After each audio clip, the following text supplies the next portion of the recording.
पिलामाने तुमको आम channel टुनलिपि smile को स्वागत। आज मु 2024 सुरभि एक सृजनशील लिखन आम लोककला आम गौरव विषय एक सुंदर वीडियो नहीं आसी। वीडियो आरंभ करे पूर्व जदि आम चैनल सब्सक्राइब करना क्या चैनल नुआ ताल प्लीज सब्सक्राइब करने और डेरी नक आरंभ करें आज सृजनशील लिखन आम लोककला आम गौरव।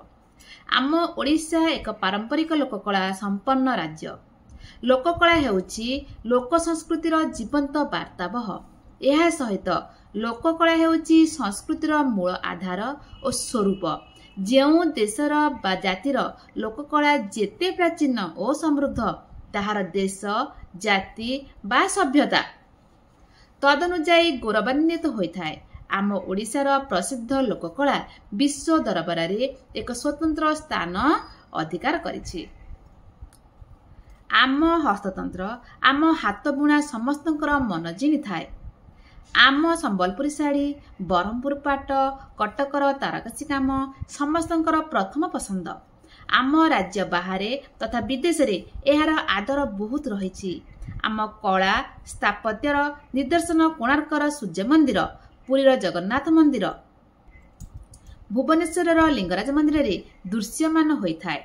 एही दर्शनीय स्थान मानकु बुलिबाकु विदेशरू बहु पर्यटक आसीथांती। एथरू आमे अवगत हेउजे आम उत्कलर कलाकृति बहु पुरातन कालरू उज्जीवित होई रही अछि। विश्व दरबार रे आम ओडिसी नृत्यर स्वतंत्र स्थान रही। आम ओडिशार गोटीपुओ नाच, आमर डालखाई नाच, छऊ नाच, पाला, दासकाठिया, घुमुरा, बाघ नाच, घोड़ा नाच इत्यादि आमर मन और आत्मारे शांति भरदेवा सहित दर्शक मानकर मनोरंजन करिथाय। पुनश्च बालेश्वर पारंपरिक तैयारी कंढेई, पुरीर बालुका कलार हेउछि विश्वव्यापी चर्चा। कंसा पितल काम, पत्थर खोदेई, पट्टचित्र आदि लोककला ओडिशा को आनी देइछि भिन्न परिचय। एहार खाद्य, परिधान, चलनी और जगन्नाथ संस्कृति आकृष्ट करे विदेशी पर्यटक मानंको। आम लोककला, आम भाषा, आम स्थापत्य समाजर समस्त लोकंकु एकता सूत्र रे बांधि रखिथाय।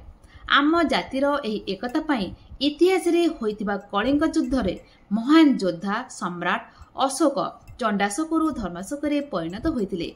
एथिरु स्पष्ट जे आम लोककला आमर गौरव। वर्तमान आधुनिक जुगरे आमर एही सर्व पुरातन महान लोककला एबे ही ताहार गौरवर गाथा गान करुछि। ओडिया जाति भावरे एहा होछि आम पाए गर्व करिवार विषय। आमर एही महान लोककला को बंचाई रखिया पाए आमे संकल्पबद्ध हेबा उचित। ए वीडियोटी किपरि लागला मतामत देबो। भल लागिले लाइक करबा, सब्सक्राइब करनथि सब्सक्राइब कर रहउछि। जय जगन्नाथ।